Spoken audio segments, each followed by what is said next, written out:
Students, welcome back to my channel simplified chemistry. तो बच्चों, आज हम एक जेडबलई नीट का टॉपिक करने जा रहे हैं। एंड जो इसमें है वो बहुत ही डिटेल में टॉपिक है, बट हम उतना ही इसको समझेंगे जितना इसके ऊपर से एमसीक्यूज आ सकते हैं और उसका आंसर आप दे सकते हो, उतना ही उसे समझेंगे। तो इसका नाम है जॉन टेलर इफेक्ट, जिसे जॉन टेलर डिस्टॉर्शन भी कहा जाता है। तो आइए उसे समझते हैं। बेसिकली ये होता क्या है अपना जॉन टेलर इफेक्ट और जॉन टेलर डिस्टॉर्शन। तो बेसिकली इट इज अ, पहले मैं डेफिनेशन लिखता हूं, फिर मैं आपको समझाता हूं। It is a geometric distortion.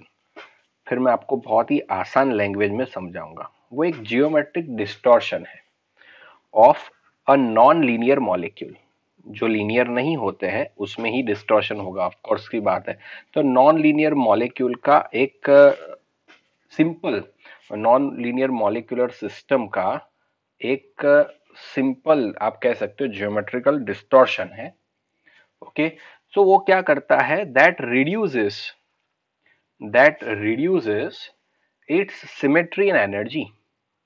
It's symmetry and energy जो सिस्टम की सिमेट्री एंड एनर्जी को क्या करता है? रिड्यूस करता है। क्लियर? एंड ये जो डिस्टॉर्शन है बेसिकली जनरली ऑक्टाहेड्रल कॉम्प्लेक्सेस में पाया जाता है। किसमें देखा जाता है? ऑक्टाहेड्रल कॉम्प्लेक्सेस में। उसमें क्या होता है? तो आपको पता है ऑक्टाहेड्रल कॉम्प्लेक्सेस में जो to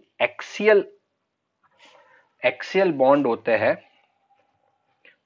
can be shorter or longer than those of equatorial than those of equatorial bonds। तो बेसिकली मैं अभी आपको सिंपलियर लैंग्वेज में समझाता हूँ। ये तो मैंने डेफिनेशन लिखा है, अभी इसका सिंपल फॉर्म में मैं बताता हूँ। तो जनरली ऑक्टाहेड्रल शेप कैसा होता है? तो दोस्तों ये होता है अपना ऑक्टाहेड्रल शेप। ठीक है, तो उसमें मैं ऐसे बता दूं, ऐसे बता सकता हूं, ये अपना ऑक्टाहेड्रल शेप है। इसमें हमेशा याद रखना बॉन्ड लेंथ सबकी सेम होती है। बॉन्ड लेंथ सबकी क्या होती है? सेम। उसमें ये जो चार बॉन्ड है 1 2 3 एंड 4, उसे हम बोलते हैं इक्वेटोरियल पोजीशन, इक्वेटोरियल बॉन्ड्स बोला जाता है।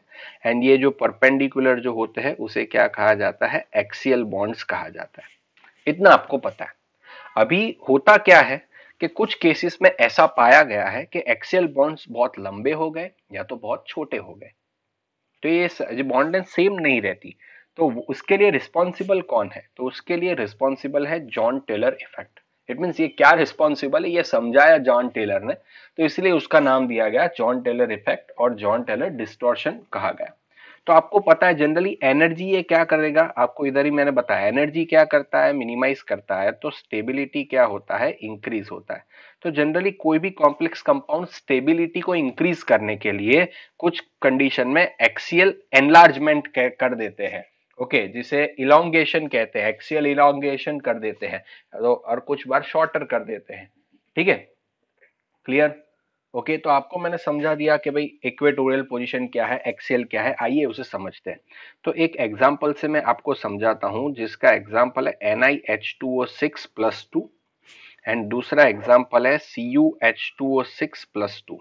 तो अभी दोनों के अंदर निकल इधर है, इधर कॉपर है, दोनों के अंदर 6 H2O लिगेंड अटैच है। तो 6 H2O लिगेंड जनरली मैं ऐसे दिखा दूं सबको, H2O H2O H2O H2O और H2O। तो इस सब में बॉन्ड लेंथ हमने मेजर की, तो बॉन्ड लेंथ आता है 2.05 एंगस्ट्रॉम। इट मींस सबकी bond length same I. It means मैं कह सकता हूं इधर कोई जॉन टेलर डिस्टॉर्शन नहीं हुआ है। ठीक है, no Jahn Teller distortion. But जब कॉपर का हमने देखा तो कॉपर में हमें कुछ ऐसा मिला। तो आप देख सकते हो H2 इधर, H2 इधर, इधर भी H2, इधर भी H2, इधर भी H2। तो हमने जब एक्सियल देखा तो वो बॉन्ड लेंथ मिला हमें 2.45 एंगस्ट्रॉम एंड ये हमें मिला 2.00 एंगस्ट्रॉम। ओके, तो ये आपको पता चला कि एक्सियल बॉन्ड जो है वो बड़े हो गए। ठीक है, तो बॉन्ड लेंथ डिफरेंट आ रही है, तो इट मींस आप कह सकते हो कि जॉन टेलर डिस्टॉर्शन इधर है। जॉन टेलर डिस्टॉर्शन इधर है, इसमें जॉन टेलर डिस्टॉर्शन नहीं है। तो पहले समझ लेते हैं generally Jahn Teller distortion generally octahedral complex में सिग्निफिकेंटली देखा जाता है। समझ लेना हाँ बहुत ध्यान से, ऑक्टाहेड्रल कॉम्प्लेक्स इसमें सिग्निफिकेंटली देखा जाता है D9 में, एंड हाई स्पिन D4 में भी सबसे ज्यादा दिखाई देता है। ऐसा नहीं है, D1 में भी दिखाई देता है, D2 में भी दिखाई देता है, D4, D5, D7 सब में दिखाई देता है, बट सिग्निफिकेंटली इसमें देखा जाता है। इतना है। चलिए पहले मैं इसको ऊपर लेके जाता हूं, बट पहले क्या होता है इसका थोड़ा बहुत नेम देख ले।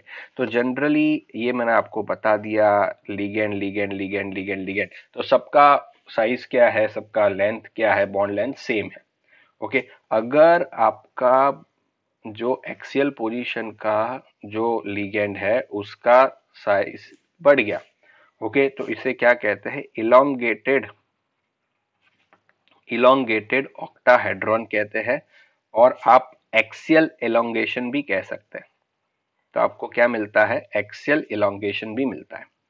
एंड कुछ बार क्या होता है कि ये जो है वो बड़े हो जाते हैं, ये कम हो जाता है। ओके, तो इसे क्या कहते हैं, इक्वेटोरियल। तो इसे क्या कहते हैं, इक्वेटोरियल इलोंगेशन कहते हैं, क्योंकि ये जो इक्वेटोरियल बढ़ गए ये तो छोटा हो गया। और उसे कंप्रेस्ड, खाली नाम बता रहा हूं, कंप्रेस्ड ऑक्टाहेड्रॉन कहते हैं। इसे क्या कहते हैं, कंप्रेस्ड ऑक्टाहेड्रॉन कहते हैं। तो ये दो चीजें होती है, सिंपल जो शेप होता है उसमें चेंज आ जाता है। ओके, अभी इसका रीजन क्या है, what is the reason of Jahn Teller effect, ये क्यों होता है, ये जो होता है वो क्यों होता है, तो जॉन टेलर ने समझाया। तो जनरली हम ऑक्टाहेड्रल की बात करते हैं, तो ऑक्टाहेड्रल में आपको पता है ऊपर T2G नीचे होता है, एंड ऊपर EG होता है। ऑक्टाहेड्रल कॉम्प्लेक्सेस में इधर एनर्जी होता है, ये मैंने बता दिया आपको। ठीक है, तो ये T2G है, आप समझिएगा मेरी बात को बहुत ध्यान से समझिएगा। ये T2G है, इट मीन्स उसमें क्या क्या आता है, DXY आता है, DYZ आता है, DXZ आता है। ऊपर क्या आता है, DX square minus Y square DZ square आता है। तो ये तीनों की एनर्जी सेम है, तो उसे मैं डी जनरेट कह सकता हूं। ये दोनों की भी एनर्जी सेम है, तो इसे भी मैं डी जनरेट कह सकता हूं, क्योंकि ठीक है।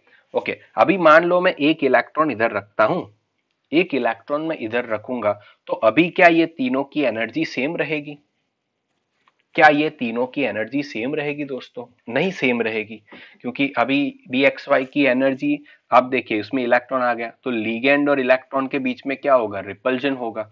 तो ये तीनों की एनर्जी तब जाके सेम नहीं रहती, तो इसे अनसिमेट्रिकल कह सकते हैं।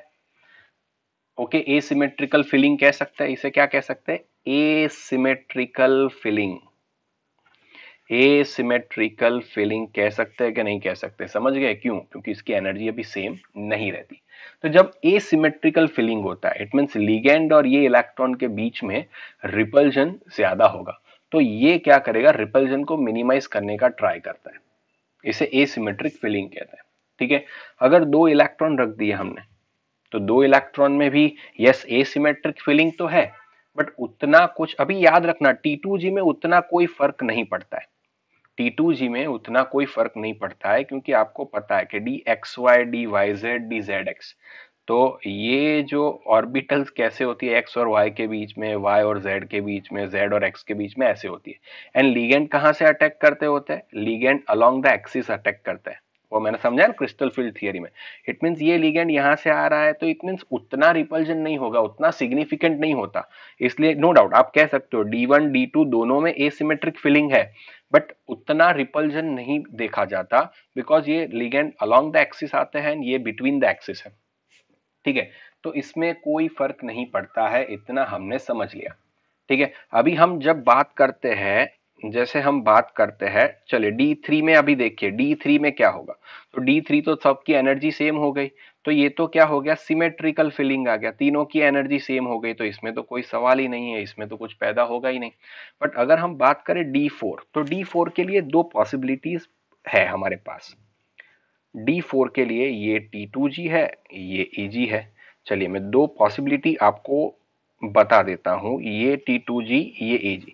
तो D4 के लिए दो पॉसिबिलिटी है, 1 2 3 एंड चौथा इधर ही अटैच अरेंज हो। ठीक है, एंड दूसरा है 1 2 3 एंड चौथा ऊपर अटैच हो। क्लियर, ओके, डन और नॉट, क्लियर? तो इसे क्या कहेंगे? लो स्पिन कहेंगे। T2G it means D4 low spin and ये D4 क्या आ जाएगा? हाई स्पिन, क्योंकि ऊपर जा रहा है। T2G4 है या T2G3 EG1 है, इतना तो पता है ना आपको। क्लियर?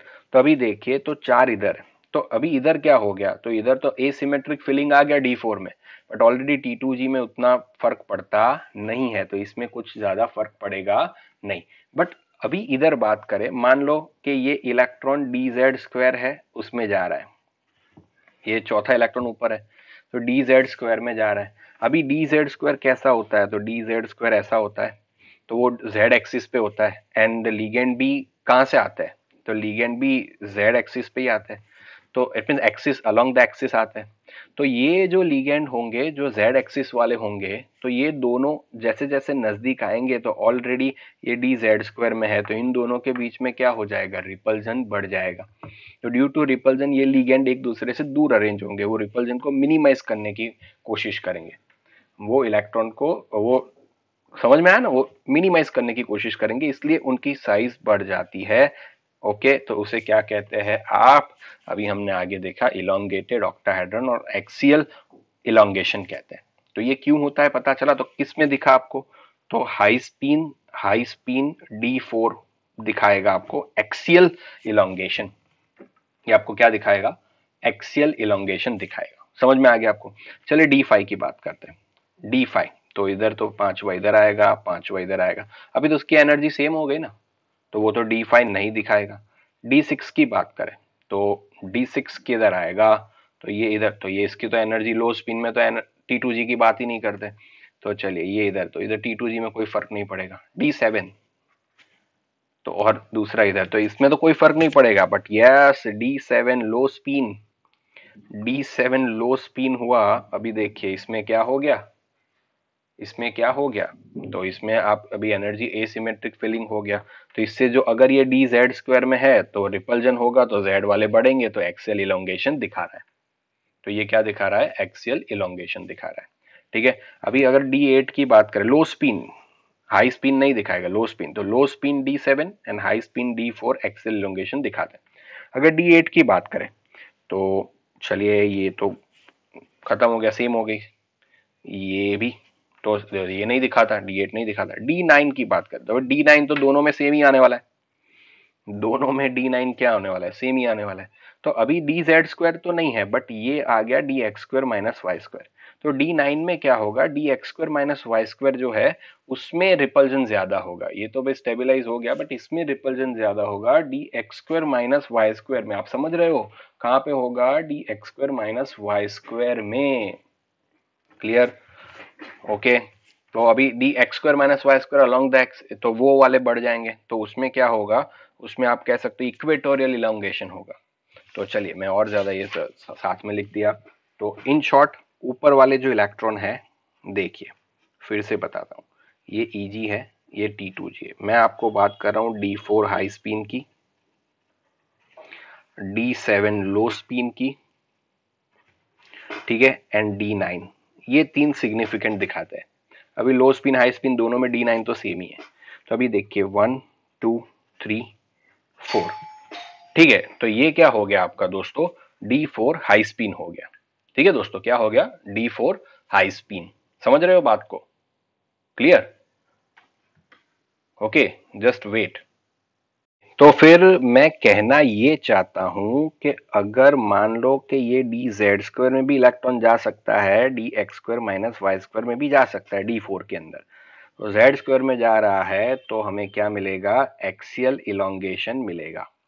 ठीक है, क्यों? क्योंकि वो एक्सियल वाले Z वाले बढ़ जाएंगे। ठीक है, अभी D7 की बात करते हैं, तो D7 ओके, तो ये हो गया अपना D7 लो स्पिन। ठीक है, तो उसमें भी क्या हो गया? DZ² में जा रहा है, तो उसमें भी एक्सेल इलोंगेशन दिखेगा। D9 की बात कर दें, 1 2 3 4 5 6 7 8 और 9, मान लो ये DZ² है, अभी ये DX² माइनस Y² हो गया, DZ² में जा रहा है, तो भी वो क्या दिखाएगा? एक्सेल इलोंगेशन दिखा रहा है। अभी दो कंडीशन और भी है, ठीक है, तो इट मीन्स आप समझ गए होंगे। तो अगर ये Eg है अपना, ये अपना T2G है, बट अभी चलिए मैं D4 हाई स्पिन की बात कर रहा हूं, अगर मान लो ये dx² माइनस वाई स्क्वायर है, तो dx² माइनस वाई स्क्वायर है, तो क्या होगा, तो dx² माइनस वाई स्क्वायर, तो वो x और y के बीच में होता है, यस और नो। इट मीन्स कौन से, कहां से, जो वहां से लिगेंड आ रहा है तो उसके बीच में ज्यादा रिपल्जन होगा, तो इसकी वजह से जो इक्विटोरियल इलोंगेशन होगा, इक्विटोरियल इलोंगेशन होगा, समझ रहे हो, क्लियर। तो इक्विटोरियल इलोंगेशन होगा, वो बॉन्ड ज्यादा बढ़ जाएंगे, या तो आप कह सकते हो कंप्रेशन ही ना, एक्सियल कंप्रेशन भी कह सकते हैं इसे, एक्सियल कंप्रेशन, एक्सियल बॉन्ड जो है वो छोटे हो जाएंगे, एक्सियल कंप्रेशन। तो ये D4 हाई स्पिन, D7 में क्या होगा, D7 लो स्पिन में भी ये मान लो dx² माइनस वाई स्क्वायर में है, तो भी वो यही होगा। एंड 9 की बात करें, मान लो ये dx² माइनस वाई स्क्वायर है, तो उसमें क्या होगा, एक्सियल कंप्रेशन होगा, ठीक है। ये पूरे इफेक्ट जो होता है ये कम हो जाता है, बढ़ जाता है, ये क्यों होता है, तो ये जॉन टेलर ने समझाया, इसकी वजह से होता है, इसलिए इसे जॉन टेलर इफेक्ट कहा जाता है। अभी ऐसा ही एक रीजन मैं आपको पूछ रहा हूं जो इसके साथ थोड़ा बहुत रिलेटेड है। पहले तो एक बात क्लियर कर दूं, इसके ऊपर से कैसे एमसीक्यू आ सकते हैं, तो आपको पूछेंगे कि कौन जॉन टेलर इफेक्ट हाईएस्ट दिखा सकता है, तो ये जो मैंने दिखाया उसमें से आपको बताना है, क्लियर। एक्सेल इलोंगेशन में कौन पार्टिसिपेट करेगा, तो d(z²) में अगर इलेक्ट्रॉन जा रहा है, D4 हाई स्पिन, D7 लो स्पिन, D9, ओके। तो ऐसे क्वेश्चंस आए तो आपको करना है, तो बट एक कंसेप्ट है तो इसलिए मैंने सिखा दिया है कि है इंपॉर्टेंट, ठीक है। तो ये CuNH3 4 2+ की बात करते हैं, CuNH3 4 2+, तो वो बताइए, इसके क्वेश्चन पूछा जाता है कि it is a square planar, it is a square planar not tetrahedral, समझाइए, it is a square planar but not tetrahedral, क्यों ऐसा है, ऐसा क्यों होता है, समझाइए।